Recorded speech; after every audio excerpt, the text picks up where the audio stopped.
चिंटी राजा और चिंटी रानी के महल का जीवन बहुत व्यस्त रहता था।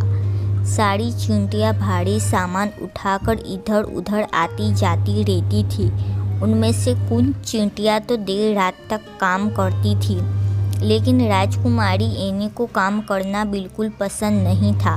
वह बड़े मज़े से पेड़ के नीचे रेशमी पत्ते पर लेटी रहती थी। वह सोचती थी कि बाकी लोग उसकी सेवा करते रहे। वे उसके लिए पत्ते के प्याले में पानी या ओस लाते और चीनी के दाने या छोटी तितलियों के पंख लाकर देते। वह मज़े से उन चीज़ों का स्वाद लेकर खाती रहती थी। राजकुमारी एनी दुनिया की सबसे आलसी चींटी थी। वह सारा दिन रेशमी पत्ते पर लेटकर खाने के सिवा कुछ नहीं करती थी। वह अन्य चींटियों को भी अक्सर परेशान करती रहती थी।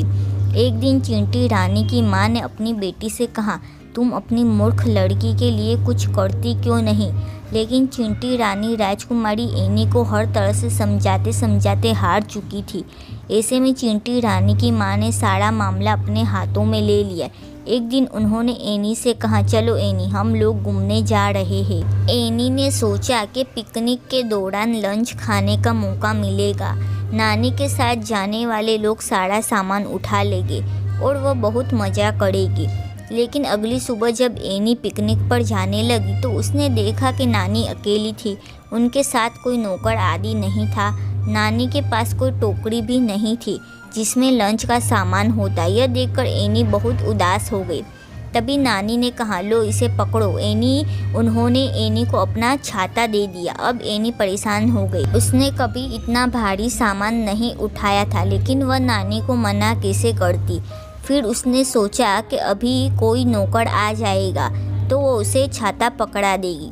जब नानी खेतों की तरफ जाने लगी तो एनी को उनके पीछे भागना पड़ा। उसने सोचा नानी ने कहीं लंच का इंतजाम कर रखा होगा। वे अभी बताना नहीं चाह रही होगी, लेकिन सफ़र लंबा होता जा रहा था। जब वे खेत के कोने पर पहुंची तो नानी बोली, ये जगह अच्छी लग रही है। एनी, मेरे लिए थोड़ा पानी ले आओ। एनी को पत्तों पर पानी की बूंदें लाने में बहुत समय लग गया। वह नानी को मना भी तो नहीं कर सकती थी। एनी, वो देखो कितने रसीले पेड़ हैं, तुम वे पेड़ तोड़ लाओ। नानी ने कहा। एनी ने कभी पेड़ नहीं तोड़े थे, लेकिन वह किसी तरह एक पेड़ को उसकी डंडी से पकड़कर घसीट लाई। पेड़ को वहाँ तक लाने में वह बुरी तरह थक गई और उसकी सांस फूलने लगी। नानी बोली, कोई बात नहीं, थोड़ा आराम कर लो। मेहनत करने के बाद थोड़ा आराम अवश्य करना चाहिए। एनी ने सोचा कि अब वो आराम से बैठ सकती है, लेकिन नानी फिर बोली, अरे वाह, वहाँ चीनी के कुछ दाने दिख रहे हैं, जाओ उन्हें भी ले आओ। एनी को फिर जाना पड़ा। वह किसी तरह चीनी के दाने भी ले आई। नानी ने उसके साथ बैठकर सब कुछ खाया। उस दिन उसे अपना खाना बहुत स्वादिष्ट लगा, क्योंकि उसने उसे मेहनत से प्राप्त किया था। एनी को फिर नानी का छाता लेकर घर वापस जाना पड़ा।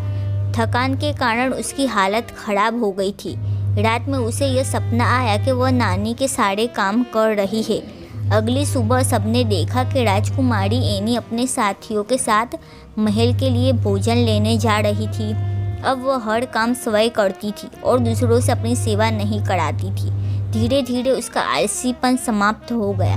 सभी लोग राजकुमारी एनी को काफ़ी पसंद करने लगे।